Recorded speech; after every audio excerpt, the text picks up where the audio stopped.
It's me.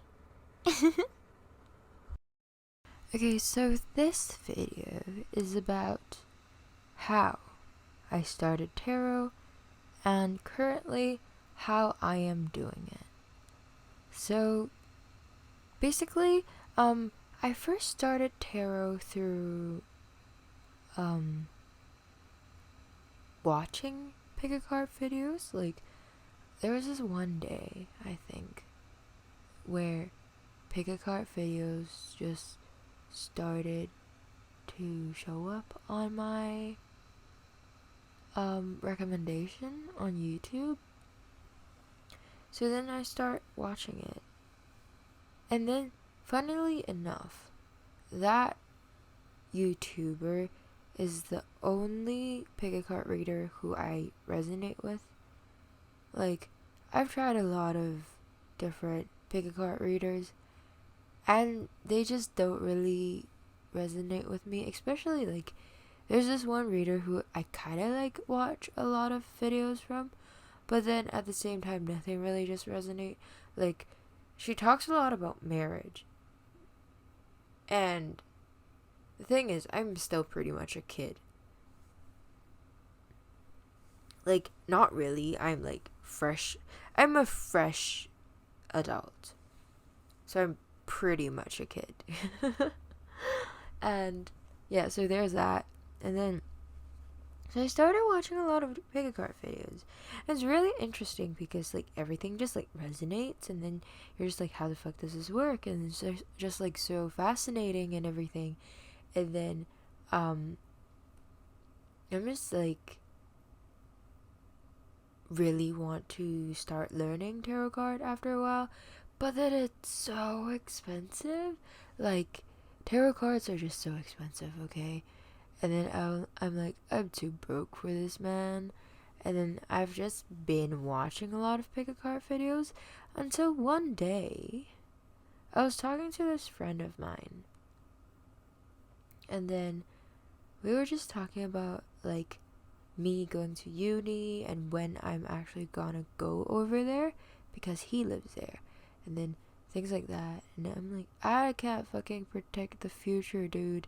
And then he's like, then learn how to. And I'm like, speaking of which, I really want to buy like tarot cards or something like that. I forgot, but like, well, I want to learn tarot cards, but I don't have the money to, or something like that. I don't fucking know. It was just something about me wanting to learn tarot cards, and that I didn't really expect anything.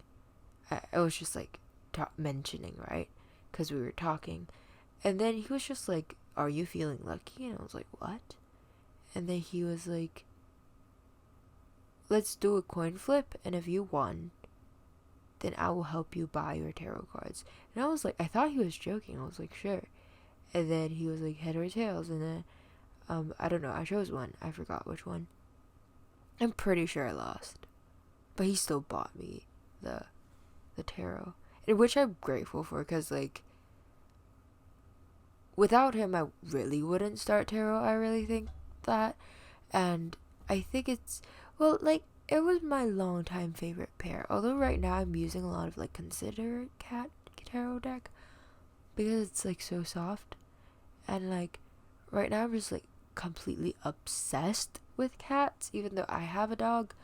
But like, yeah, so but then it's still like my, I think it's one of my favorite out of, well, I only have like 4 decks.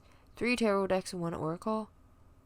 But then still it's like that one is one of my favorite. I think it's just like right now I'm just simply obsessed with cats, so I'm just biased towards the consider cat tarot deck. But yeah, so he bought me that, and then I read the guidebook for a day, and then it says that the main thing is to start practicing. So I started offering to help my friends to do tarot. I was like, I was asking my boyfriend, I was like, ask me questions and I'll help you read. And I was asking my friends, like, ask me yes no questions, I'll help you read. Like, all these kind of things. It's like, um, And at the very beginning, I did all these like notes. I was like, okay, so what does every number mean? What does every suit means? Like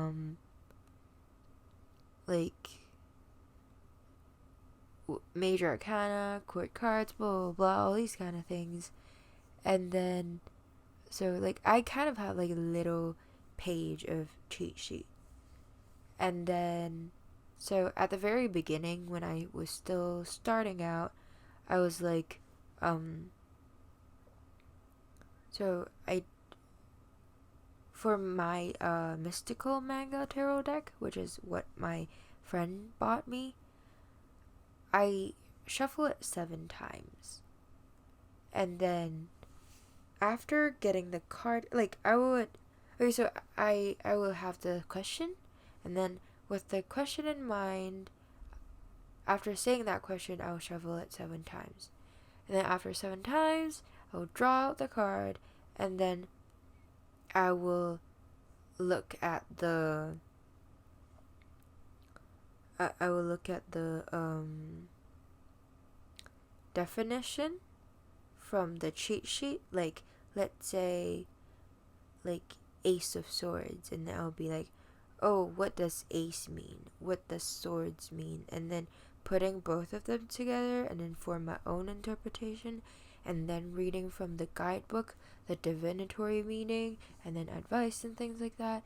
And then so it's like I relied a lot on the actual like the textbook definition of the thing.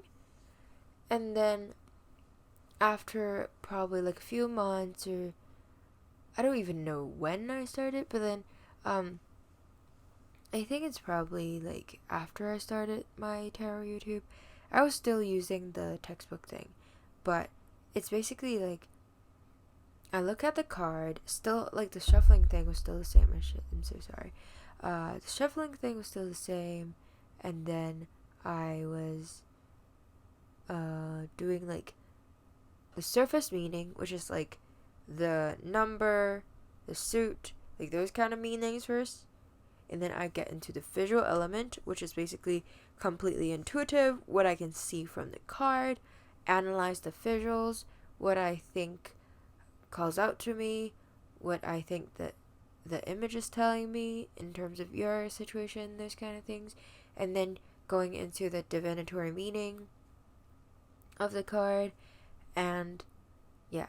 But recently, I finally start relying to like completely relying my intuition, because I feel like sometimes when I refer to the divinatory meaning, it just messes up my track a lot, and then I feel a lot less confident, and then sometimes it just like doesn't even make sense. It's like, let's say when it's this card about I don't know, like sometimes like intuition, and then like using this card, and then blah blah blah, like the surface meaning, it works in terms of your current situation. But the divinatory meaning is just a very like, sometimes it's very specific as well, like occasionally, like and then it just might not suit every scenario. So yeah, it just like it messes up me a lot. So then I am now finally like fully relying on my intuition.